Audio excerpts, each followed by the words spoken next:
Yeah, and welcome to another lesson. I'm Brett Papa, and today is all about rhythm guitar. The clip that you're seeing is actually from my new course, Foundations of Rhythm, and it's the classic rock edition. And what we're gonna go over is, we spend all this time learning how to improvise and play lead and play over progressions and become melodic, and all that stuff is awesome. But what about what you're gonna do 90% of the time when you're playing guitar? That's rhythm guitar. Now, the cool thing about rhythm guitar and what we do in this course is we're also going to teach you how to improvise when you're playing rhythm. You're going to get the foundations of how to play with a beat, different chords that you can use, how you can use scales inside your rhythm to create cool transitional parts, everything that it's going to take to make you a better, more creative rhythm guitar player. Because let's face it, what attracted us to guitar was a song, not a lead, not some 55-minute solo of some, maybe it was, but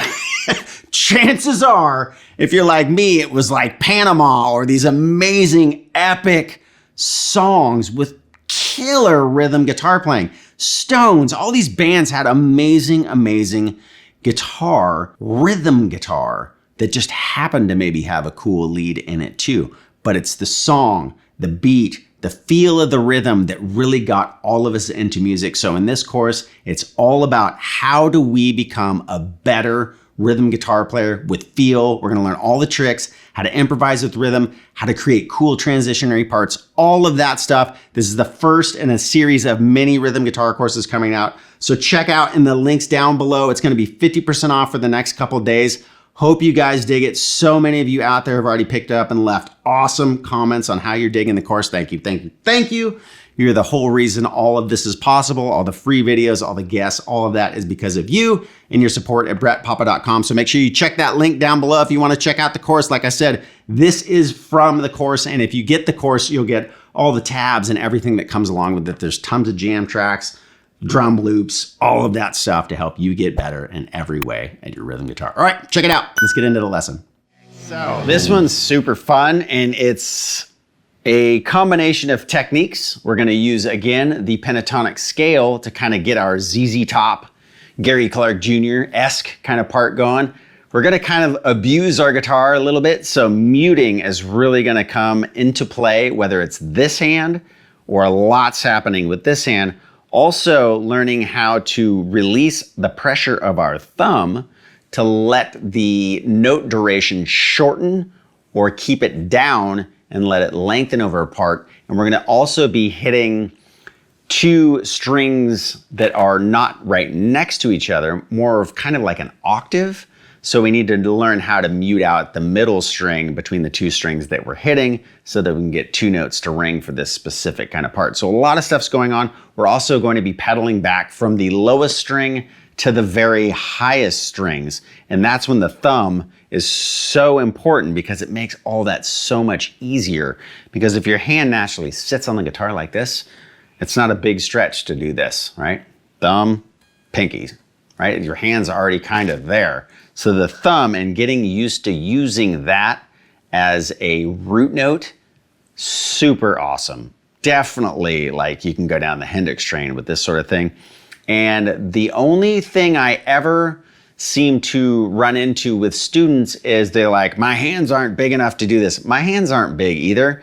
It's not the size of the hands that keeps you from doing it. It's how you put the finger down on the string. Most people try to keep the thumb flat when they're first doing it. It's not a flat thing.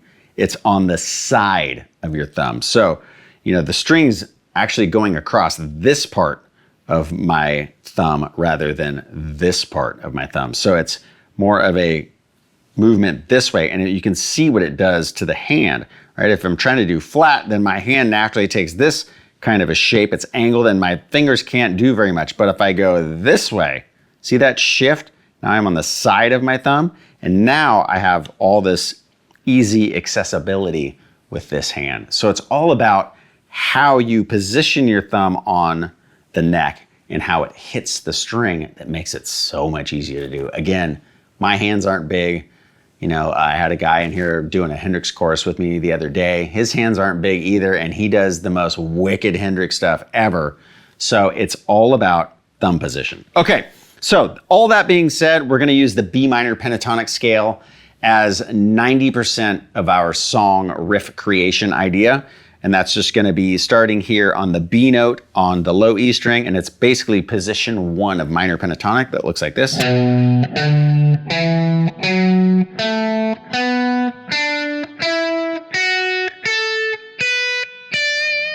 Other things we're gonna do is we're going to hit the B and E strings on the 10th fret. We're going to use the G and B on the 9th fret and the 7th fret. Like a pull off. Get used to bending with 2 strings. Doesn't have to be a whole step. It's more like a kind of just, you're hinting at like a half step bend. So practice that move. And then maybe being able to pull off 2 strings and have the 2 strings that you're pulling off to also be able to ring. Right? You can do that in all sorts of stuff. You can slide, do that kind of stuff for riff writing. It doesn't have to be exactly what I'm doing.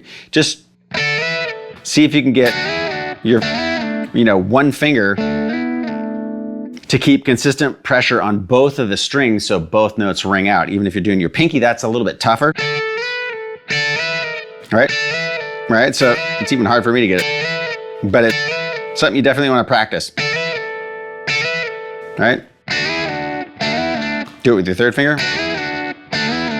So use different fingers because depending on where you're going and where you're going to, you're going to need to be able to do those kind of moves with all of your fingers, right? Or, your middle finger.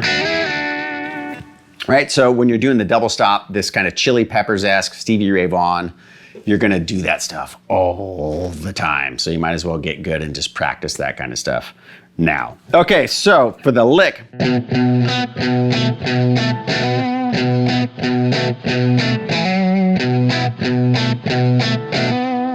I'm just pedaling back between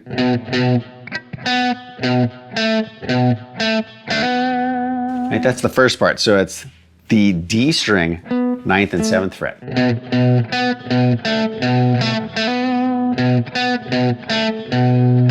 And then I'll do that same hammer on the next string up, the A string, but a quick hammer on.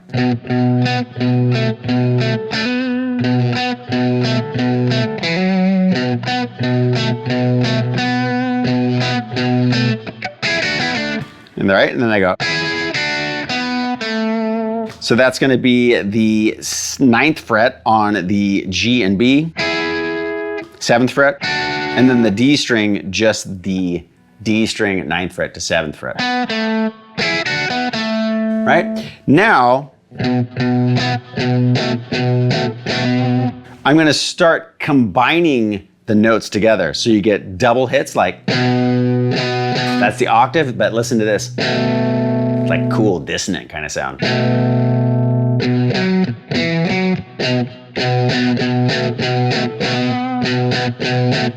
But listen to the root note, right? See how it's punchy? It's not. It's not consistently going. It's being cut off, and all I'm doing is I'm releasing. It's not a big release of the pressure like this. It's just a little lift off the string. So the first one's 2 mutes. And then it's just 1 back and forth between each note.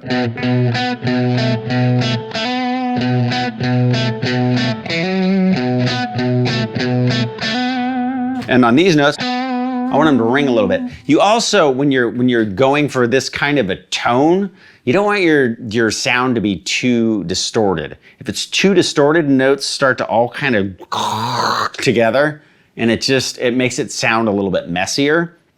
So get yourself like a kind of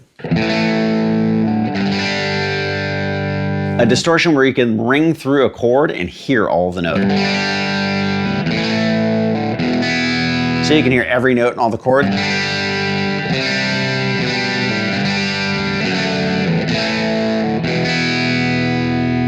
It's kind of the tone you're wanting, so you get this nice. It's got a little hair on it, right? And if you do it with the neck pickup, sounds awesome too. That'll get you straight to Hendrix and Chili Peppers, right? But on this one, I wanted a little bit like more of kind of a ZZ Top meets punk rock sound. So I'm going to keep it on my bridge pickup here.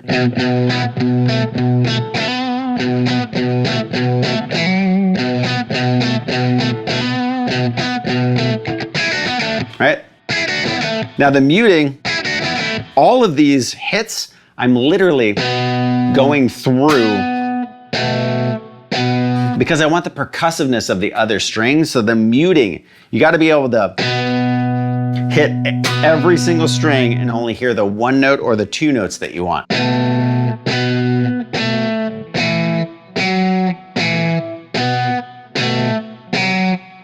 I'm hitting everything, but just that 1 note's coming out, and I'm muting with either the skin of my thumb or here, like the skin on underneath this side of the finger, right? So my note is being fretted here on the 7th fret, but I'm draping this finger across the G, B, and E strings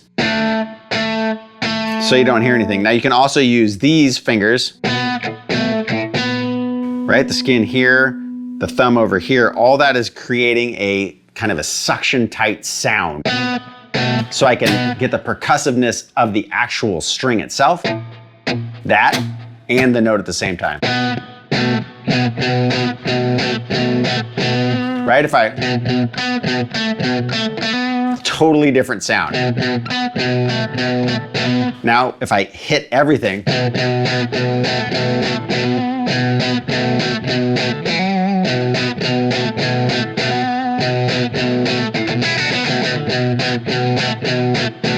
you want it to sound a little nasty. You don't want it to be like perfection. The hits, right, with the drums and the syncopation, you want that to hit together, but you want the sound to be purposefully nasty. Like you want it just some teeth into it. You don't want it to be like this pristine, beautiful little field of flowers. You want like biker bar is what we're going for.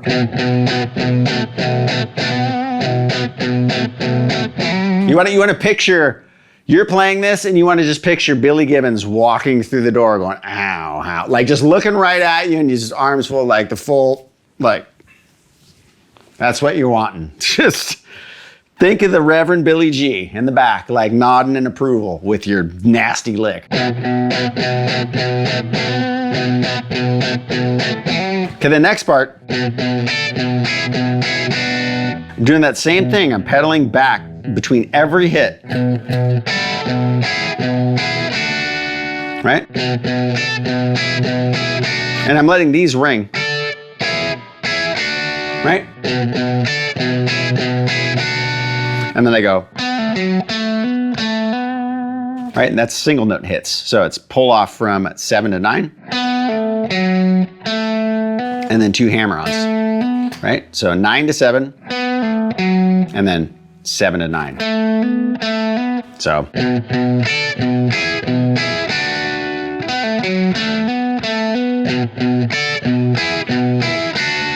And then I'm gonna slide down to the next position. Okay, so it's like triplets. Triplet, triplet, triplet, right? So that's 9 to 7, and then 9 on the A, right? And then.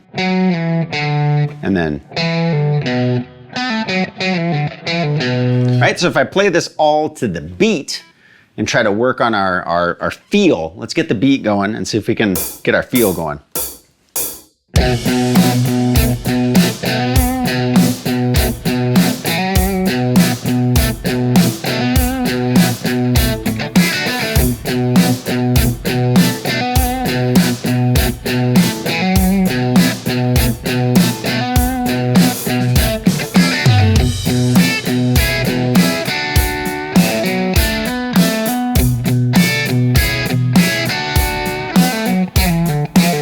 So when I do that, it's all on the beats. Boom, boom. Every shift, every start of that next triplet or whatever it is on a beat, right?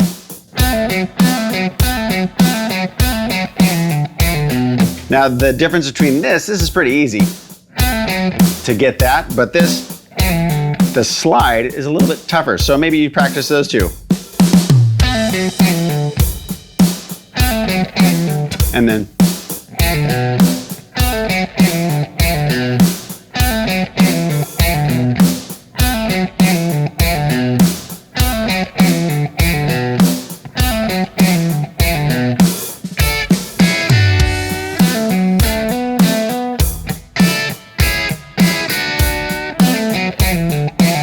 Right? So get that kind of feeling good to slide back and forth between those two positions. So that's just position 1 down to position 5. Now this position has other notes.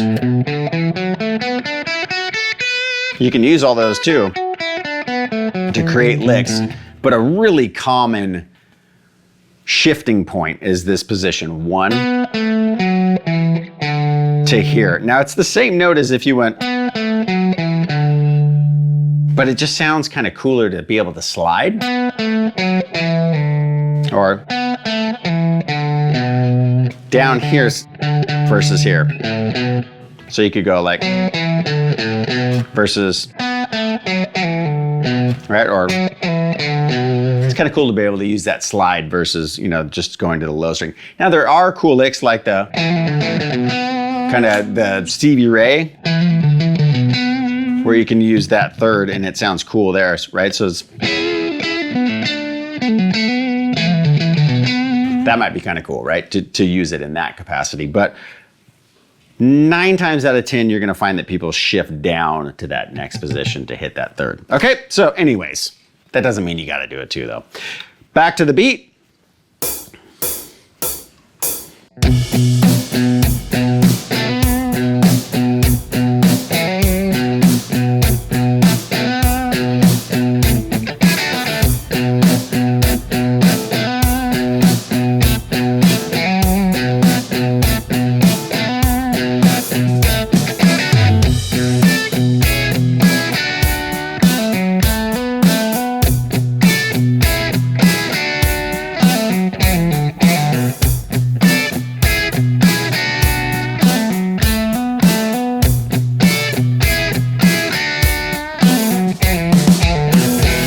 Okay, so this next part, what I'm gonna do is I'm gonna take, you know, like if you're doing an E-shaped chord like this, right?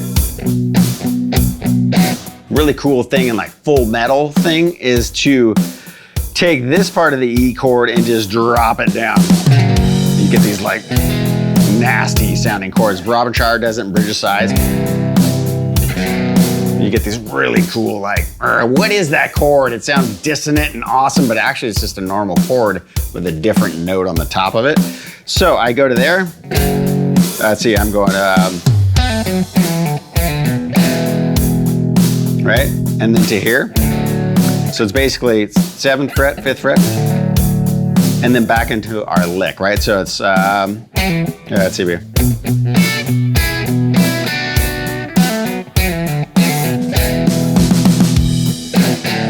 And I go, and I purposefully lift off the pressure so it's quick hits.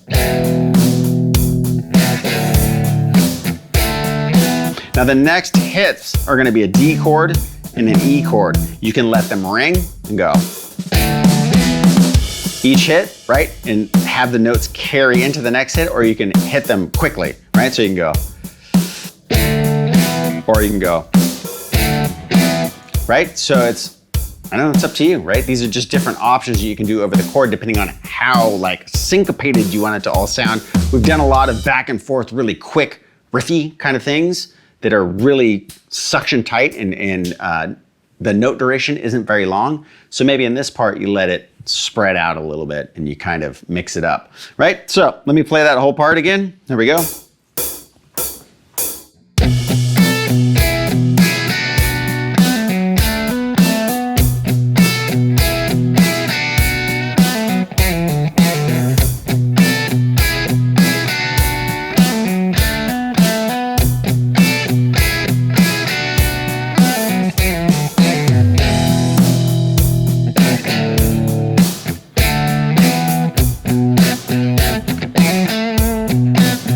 So it's similar lick, it goes. So it's, and then I go, right?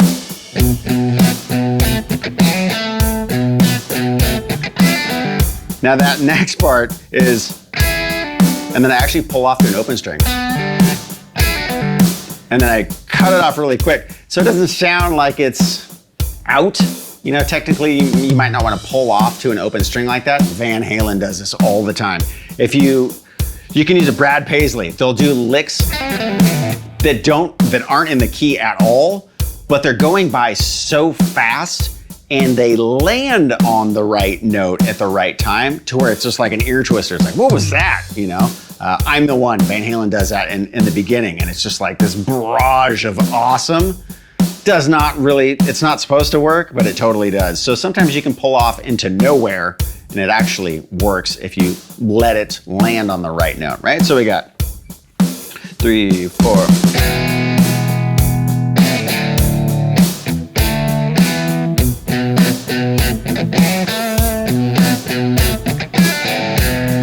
Right, and then I add this note and then I pull down on it, right? So I have no idea what this chord would be, but it's the same. And then I just grab onto that G string and pull it down a little bit. And it gives this funky dissonant sound, right? So we got.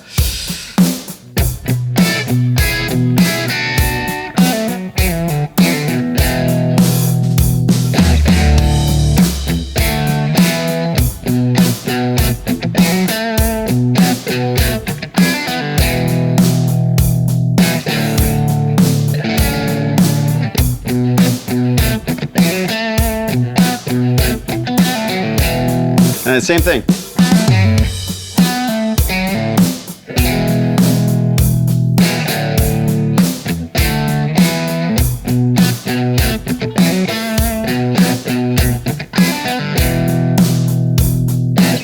And this is where I add something different. So if we stop the drums for a second, I'll bring this down, or I'll break this down.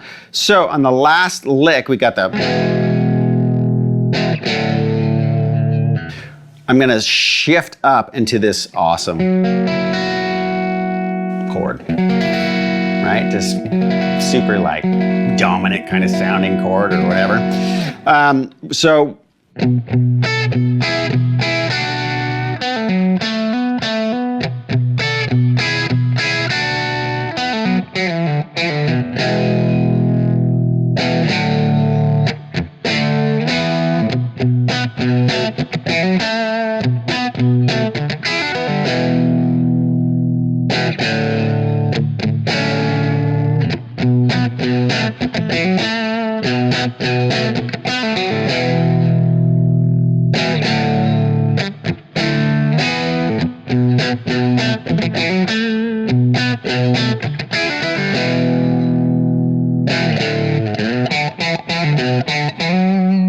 right? So I go. So I slide in from 5 to 7. Then I go 7 or 5 to 7 on the A, right? And then I go. Come back down to the A string, 5th fret. And then I slide up to the 9th fret. And that gives me time to get into my chord. If you think about it, the C chord, right? Move this whole shape up to the 9th fret and then add your pinky on the G string, 9th fret, and you get this. You can actually hit the high E if you want. And right, use that kind of, and you can do any kind of picking pattern you want.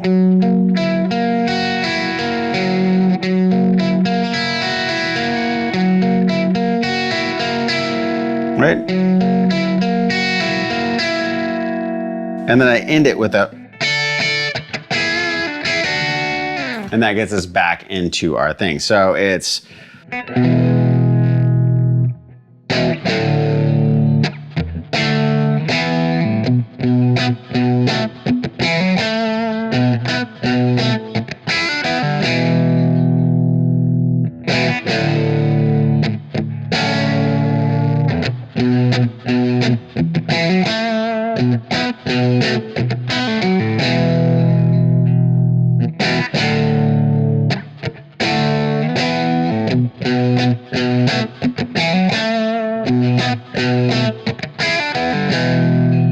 and then,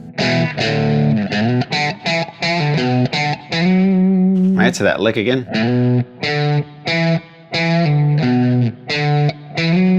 And then, right? So it's,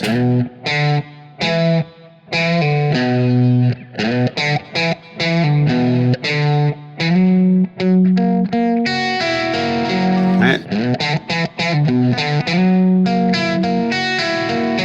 So I think I go from, I go A, G, D, and then B, G, D. And then back to the root note. And then I go to the 10th fret, B and E, and then do that same lick we've done before.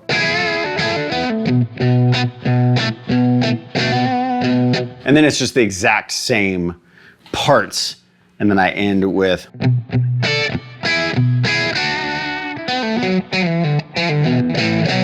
and that's it, right? So it's just a couple of kind of riffy parts thrown together. And then in the middle or the chorus section, you want to kind of break away from that sound typically. Even like the Chili Peppers or any of these bands that really do this style really good, there'll be a very percussive kind of to the beat parts, and then there's always something that opens it up because you don't want to hammer people all the time with the exact same feel. You want to give it a little break. And then when you come back into those suction tight parts again, then it feels even like, yeah, we're back, you know, or whatever. ZZ Top does this all the time too. They're the perfect example, especially since they're a trio.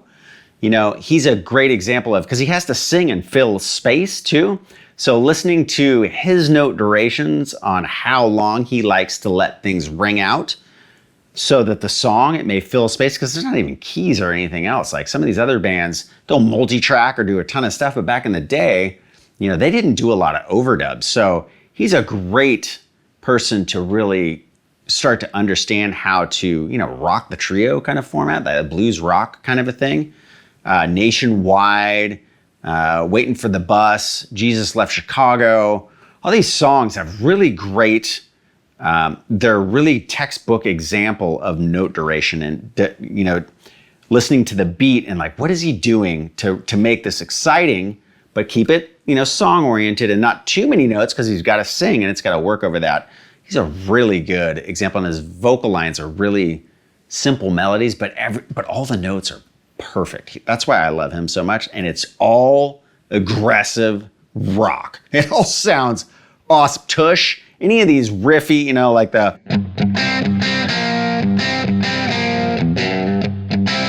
whatever he's doing, you know, and he might slide, do like,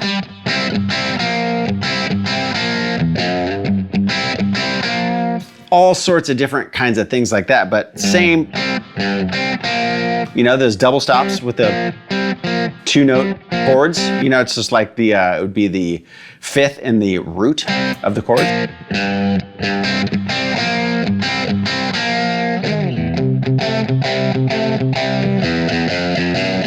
Like walking in, like I was saying, you can fill in the gaps.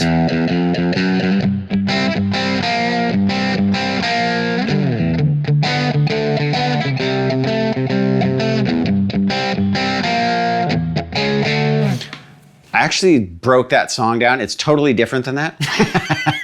This is the first way I remembered how to play it, and then I went back and I'm like, that's not what he's doing. But just as an example, that's the kind of rhythm that he's playing, and what he's doing to fill in those gaps. The actual note choice is a little bit different, and it's cooler than I thought it was too. But the walking into notes by filling in the gaps, back and forth, or Hendrix.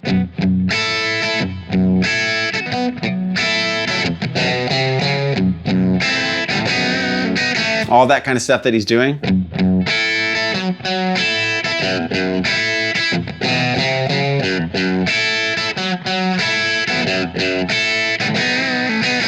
All that kind of stuff. It's super fun, and it's all, a lot of that stuff is all first position pentatonic stuff. Even this, straight out of G minor pentatonic, right? So thousands of examples of tunes like this. It's really, really a fun style. Try to get it down. Again, the most important part is the groove and the feel and the attitude that you attach to those. Like, do you want notes to ring together and last a little bit longer and then have it that?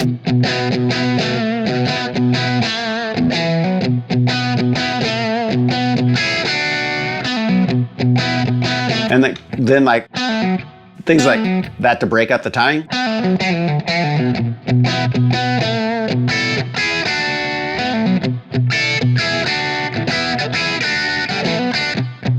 Any of that kind of stuff, you know, fluctuate between all those kind of notes. Just play around. I swear you'll have the best time ever. And then try to actually learn some tunes that really do that. Chili Peppers, the Blood, Sugar, Sex, Magic, or whatever that album's called, is got just littered with awesome examples of this kind of stuff. And then the Hendrix albums, obviously, first couple of Hendrix albums, and then you know, with Bold as Love, that the Spanish Castle Magic, all those songs on there, great examples of that kind of stuff too. Gonna have a fun time with this one. Now, for the next edition, we're going to get into a different kind of a funky beat. We're gonna play the exact same principles, but now the beat's gonna be totally different. So you can see how we're gonna use that to, we're gonna use this idea to cover a different beat and a different genre altogether.